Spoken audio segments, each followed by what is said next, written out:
Hey guys, welcome to Bit2 Politics. So, this is the third part of chapter 6 International Organizations. Okay, and in this video, we will understand about UNO and its functioning. Okay, beta ji. So, let's start without wasting time, beta.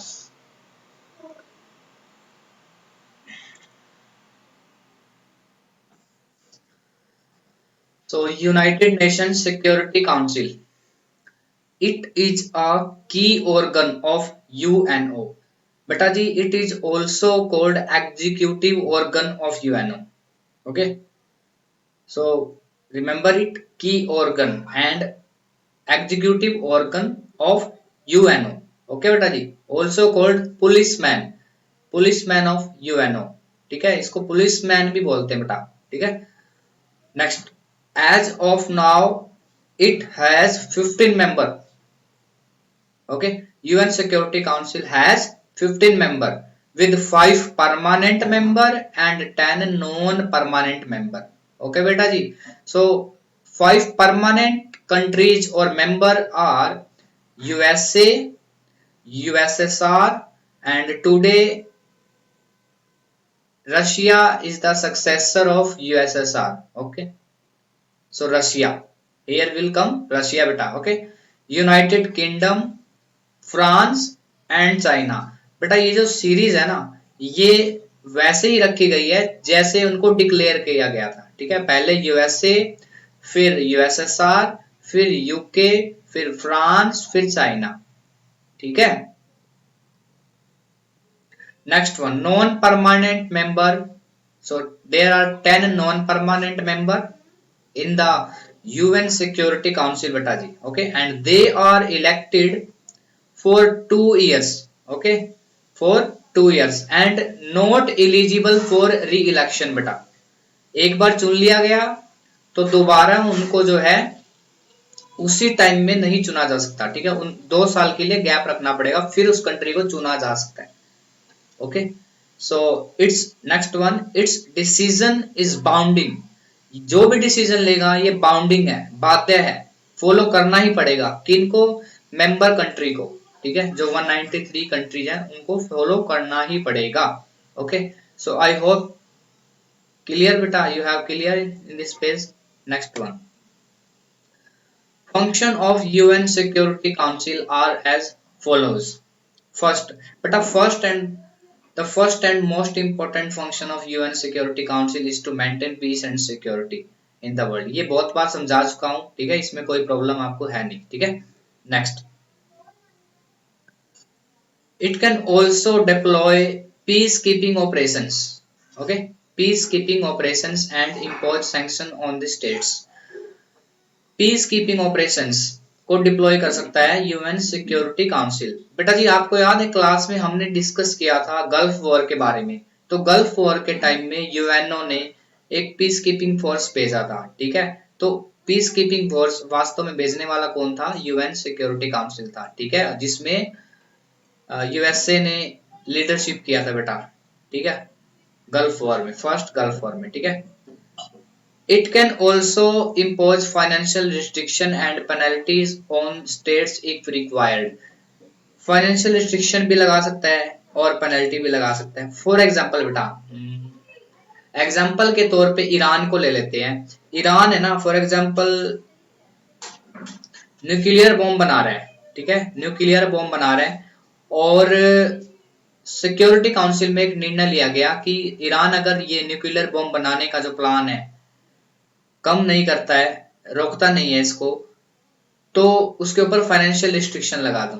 ठीक है, तो इसके decision जो है सबको मानने पड़ेंगे UN security council के. ठीक है, तो क्या होगा, ईरान पर फाइनेंशियल रिस्ट्रिक्शंस लग जाएगी. ठीक है बेटा, इट इलेक्ट्स द जजेस of ICJ, international court of जज, इंटरनेशनल कोर्ट ऑफ जस्टिस में जो जजेस है, 15 जज जो हैं, कौन इलेक्ट करता है?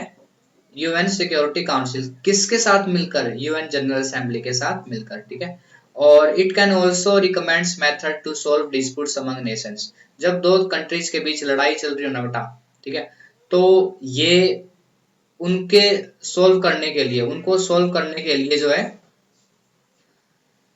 सोल्यूशन देता है। ठीक है, ये डिपेंड करता है उन दोनों कंट्रीज पर, वो इसको फॉलो करे या ना करे। ठीक है बेटा जी, सो आई होप दिस, ये आपको क्लियर है।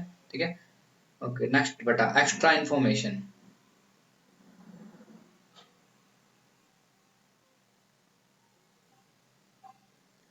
सो आपने अक्सर एक वर्ड सुना है, वीटो पावर।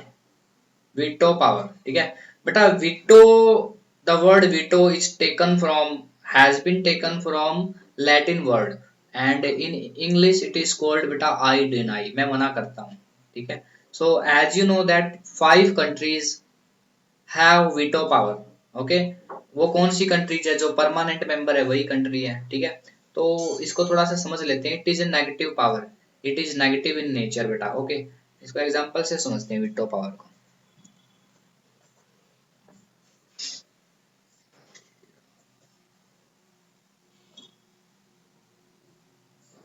फॉर एग्जांपल मैं ना ऐसा बोलता हूँ कि पाकिस्तान जो है वो एक आतंकवादी देश है। पाकिस्तान क्या है, एक आतंकवादी देश है। ठीक है, तो इसका एक रिजोल्यूशन लेके आया जाता है कहाँ पे, यूएन सिक्योरिटी काउंसिल में।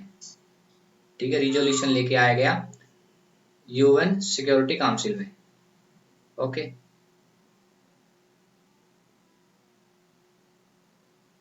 नाउ आपको पता है यूएन सिक्योरिटी काउंसिल में कितने मेंबर है, 15 मेंबर है। तो 5 परमानेंट और 10 नॉन परमानेंट। रिजोल्यूशन क्या है कि पाकिस्तान को डिक्लेयर करो एक आतंकवादी देश। ठीक है, अब हुआ क्या, किसी भी डिसीजन को मानने के लिए ना 9 मेंबर की जरूरत होती है, 9 मेंबर फेवर में होने चाहिए। ठीक है, मान लिया इस वाले में ना पाकिस्तान को आतंकवादी देश डिक्लेयर कर दिया जाए, इस वाले में मान लो 12 कंट्रीज ने सपोर्ट कर दिया यूएन सिक्योरिटी काउंसिल में, और इसमें से है ना, इसमें से 4 जो है ना, 4 जो है वो परमानेंट कंट्री है, और 8 जो है वो नॉन परमानेंट कंट्री है। ठीक है, अब देखो बेटा जी, किसी भी रिजोल्यूशन को पास करने के लिए 9 की जरूरत होती है, लेकिन यहाँ तो 12 है। लेकिन फिर भी जो है ना, पाकिस्तान को एक आतंकवादी देश डिक्लेयर नहीं किया जा सका। क्यों बेटा जी, क्योंकि यहाँ पे चाइना ने है ना, फॉर एग्जाम्पल चाइना ने विटो कर दिया, चाइना ने मना कर दिया। तो इसका मतलब यही है बेटा जी, तुम्हारे, तुम चाहे 14 वोट ले आओ, तुम चाहे 14 वोट दे दो, अगर एक ने मना कर दिया ना, और वो कंट्री कौन सी, परमानेंट मेंबर जो है, उसने अगर मना कर दिया, तो वो जो रिजोल्यूशन है वो नहीं माना जाएगा, that will be cancelled. Okay बेटा जी, तो इस वाले मामले में क्या होगा, चाइना ने विटो कर दिया, अब पाकिस्तान एक टेररिस्ट कंट्री नहीं बन पाएगा। ठीक है ना, तो ये था वीटो पावर बेटा जी। ठीक है, and who used first time veto power, it was USSR बेटा, it was USSR. Okay, that used first time veto power.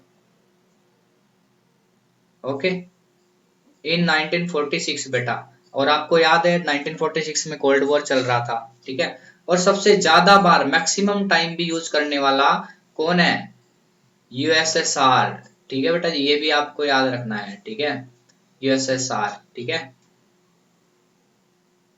Okay, so I hope it is clear. Next बेटा जी, okay, at at present India is a non permanent member where in UN security council. तो बेटा जी, India को है ना, India को non permanent member चुना गया। ठीक है, तो इंडिया जो है कब तक रहेगा, 1 जनवरी 2021 से लेके 31 दिसंबर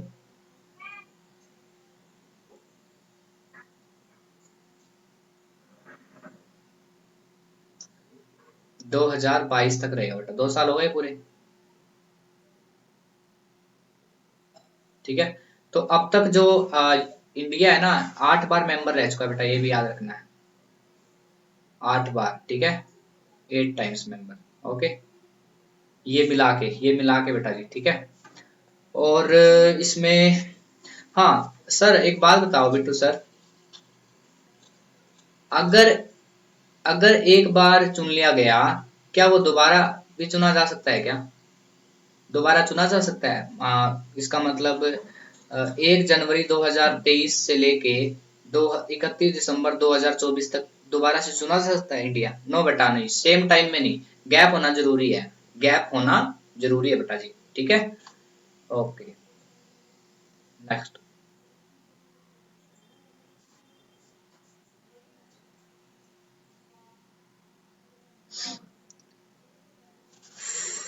अच्छा, इंडिया बेटा जी यूएन पीस कीपिंग फोर्स में हमेशा पार्टिसिपेट करता है बेटा, ठीक है। तो अब तक जो है ना 49 टाइम्स पार्टिसिपेट कर चुका है इंडिया, ये चीज याद रखनी है आपको, ठीक है। 49 टाइम्स, 49 बार, ठीक है। और बेटा जी originally originally UN security council had 11 member बेटा, 11 member. Okay, 5 permanent member and 6 non-permanent member. Okay, it was extended in 1965 beta ji, it was extended in 1965। okay,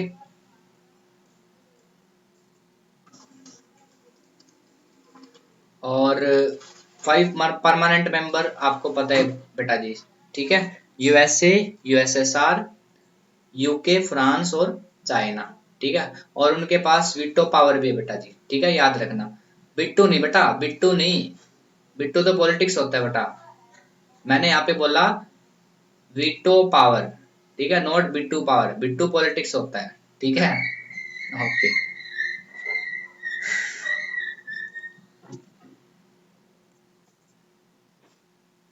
next बेटा,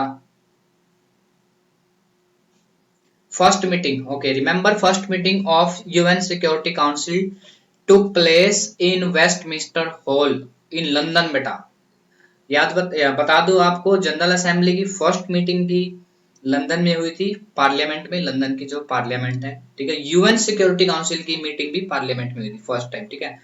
ओके, यूएन सिक्योरिटी काउंसिल की parliament meeting जो है ना वो लगातार होती रहती है, कॉन्टिन्यूसली बेटा जी। जिस तरह से जनरल असेंबली की साल में सितंबर मंथ में होती है ना, उस तरह से यूएन सिक्योरिटी काउंसिल की मीटिंग नहीं होती। इस its meeting take place continuously बेटा। ओके, मैक्सिमम 14 डेज का गैप हो सकता है, 14 डेज का गैप हो सकता है, ठीक है, उसके इससे ज्यादा गैप नहीं होता, ठीक है। लगातार मीटिंग होती रहती है, ठीक है। अच्छा, इसकी मीटिंग मेनली कहाँ पे होती है? तो यूएन हेडक्वार्टर में, लेकिन जरूरी नहीं है, अगर यूएन सिक्योरिटी काउंसिल चाहे तो ये अपनी मीटिंग जो है कहीं और भी अटेंड कर सकते हैं, ठीक है। और यूएन सिक्योरिटी काउंसिल में हर महीने जो है ना वो एक प्रेसिडेंट होता है, हेड होता है, 15 मेंबर बारी बारी से बनते हैं, ठीक है, अकॉर्डिंग टू अल्फाबेटिकल, ठीक है। जैसे इंडिया का नंबर आता है आई पे, तो आई पे आएगा इंडिया, ठीक है। फॉर एग्जाम्पल यूके या फिर इंडिया, तो उनमें से सबसे पहले कौन बनेगा? आई, इंडिया, इंडिया बनेगा 1 महीने के लिए, ठीक है। ऐसे रोटेशन वाइज चलता रहता है अल्फाबेटिकली, ठीक है बेटा जी।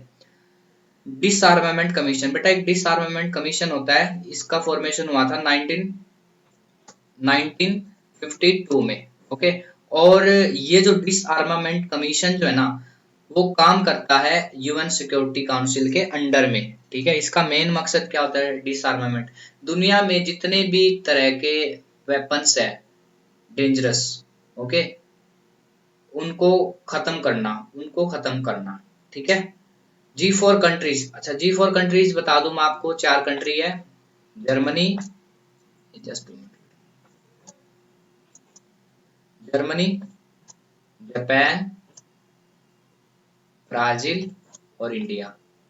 ये वो कंट्री बेटा जो अपना दावा पेश करती है यूएन सिक्योरिटी काउंसिल में for the permanent member, for the permanent member, ठीक है बेटा जी।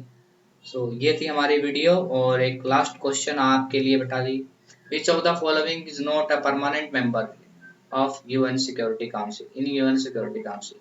Okay, what is your answer? Russia, China, USA, Sweden? Okay, so आपको लिखना है, कमेंट बॉक्स में लिखना है बेटा आपका आंसर क्या है, ठीक है। ओके, सो आई होप ये आपको पसंद आया होगा वीडियो, ठीक है। अगर पसंद आया तो लाइक कीजिएगा बेटा जी। Okay, thank you very much. Okay, bye बेटा।